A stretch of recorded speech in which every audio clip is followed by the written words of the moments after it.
go. Hello, this is Joshua, and I will be interviewing one agri specialist for our thesis project. Hello, ma'am. Hello, Ma'am Riza. Hi, good afternoon. Good afternoon po. Um, I just need basic details lang po. Full name niyo po is Riza May Garate. Tama po ba? Yes po, that's correct. Okay. May I know po yung professional background niyo? Okay, I actually have a background of 5 years experience sa agriculture specialist, and I also have extensive knowledge about this one. Extensively. Good po. Thank you so much. Let's go proceed right away na po sa interview. Okay, For the interview po is this is the session B, technical and infrastructure challenges. Have you experienced sensor malfunctions in your system? Yes or no po? no. No. How often do you experience unstable internet connectivity? Um, as far as I could remember, I haven't experienced anything yet about this one, so never. Never.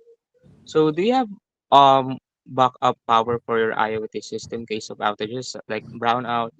Because yung project po namin is yun nga po, aquaponic system, we have the tilapia um sa drum po na kulay blue na malaki and we have plants po sa taas which is yung lettuce.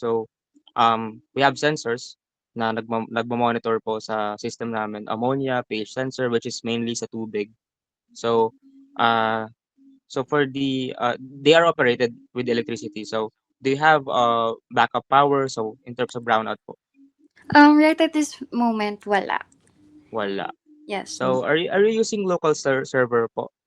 No. So, this is the Raspberry Pi. So, we are using ESP32. So, this is the main equipment that operates the whole system. So, I think no po, no? Yes po, no po. Yes. How reliable is the data received from your sensors? So, Mm, for example, na meron po kayo. So, tingin niyo po ba magiging reliable siya? yes, somewhat reliable. Somewhat reliable. Yes. Okay. So, um, let's move on na po sa section C, usability and technical skills. So, do you find it easy to interpret data from your IoT dashboard? So, let's say you don't have the app. So, for example, magkaroon kayo, magiging reliable po ba yung information na kasi po yung sensors pupunta siya sa app. So, i-interpret niya kung mababa yung ganito, kung mataas yung ganito. So, tingin niyo po ba magiging helpful siya? Yes, magiging helpful pa rin siya despite of the current situation, ganun. Okay. Thank you so much po. So, have you received any training specifically for this IoT system which is ganito kung nag-undergo po kayo? So far, wala pa naman akong nare-receive na training for that one. Wala po. Okay. So, last po is for this section C, how confident are you in troubleshooting technical issues with the system? So, for example, magkaroon po kayo, very confident po ba kayo na maayos niyo yung ganito, yung ganyan? Actually, on my end, hindi ako ganun ka-reliable sa sarili ko. So, definitely, I am more dependent to others. So, Okay. I am more dependent sa iba. Ayun. Okay, thank you so much po. So, section D, second to the last section. So, do you Mhm. encounter false alarms or inaccurate alerts from your system? So, for example po, meron kayong, let's say, meron kayong application na minomonitor yung mismong system ninyo, yung aquaponic system, yung tilapia, yung plants, kung ganito ba yung nangyayari. Possible na maka-encounter po kayo ng mga maling information dun sa app, mga bugs na pwede pong i-fix in the future. So, um, kung tatanungin po kayo, kung maka-encounter po ba kayo or confident kayo na 'pag nagkaroon kayo ng app is wala kayong ma-encounter, yes or no po ba? Yes po. Yes. So, how frequently do you need to calibrate your sensors? So, calibrate is yung i-a-align niyo po kung yung accuracy. So, monitoring po ito ng systems sa sensors if gumagana ba sila. Weekly niyo po ba siya gagawin, monthly or rarely, never or not sure?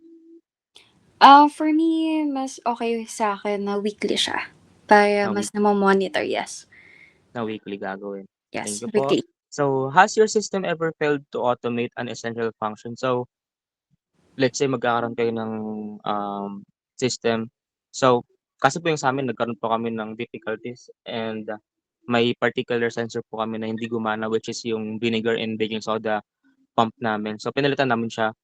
So, kung kayo po magkakaroon kayo ng system, makaka-encounter po ba kayo ng ganitong problem na hindi gagana yung ganito, ganyan?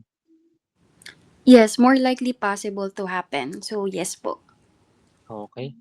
So, how satisfied are you with the overall reliability of your IoT system? So, um, saying na kunyari meron po kayong, mismong app or system, the whole thing, magiging satisfied po ba kayo na magkaroon kayo ng ganito? Magiging helpful po ba siya sa inyo? Yes. Yes po. Okay. So, for the last section po, section E, we have 3 questions. So, did cost influence your decision to adopt or delay IoT integration? So, cost which is yung, gastos, possible pa ba itong maka-delay sa mismong system niyo? Yes po. Possible siyang makadelay if ever. Mhm. Sa decision niyo rin po 'no? So, next po, Yes. do you think the IoT system has significantly improved your aquaponics performance? So, ayun nga po, based lang po dun sa kanina, if magiging ano po ba siya, parang may changes po ba na malaki kapag magkakaroon kayo ng automated or kumbaga automatic lahat, mamo-monitor niyo, kumpara sa wala? Yes po ba, no, or not sure? Parang feeling ko neutral lang, gano'n. So, Neutral, kind of uncertain. Pero nasa uncertain. neutral part, gano'n. Okey. So, lastly po, would you recommend this kind of system, IoT-enabled aquaponics, yung mismong system po namin na nagmo-monitor, mare-recommend po ba siya sa other po na parang gawin din, gagastos sila, gagawin din po, For me, yes din. na mare-recommend niyo Mare-recommend po? ko naman siya. Kasi on the other aspects kasi it's very helpful din. Okey. Thank you so much po. Yun lang po Ma'am Riza for this interview. I'll be closing the recording po now. Thank you so much po.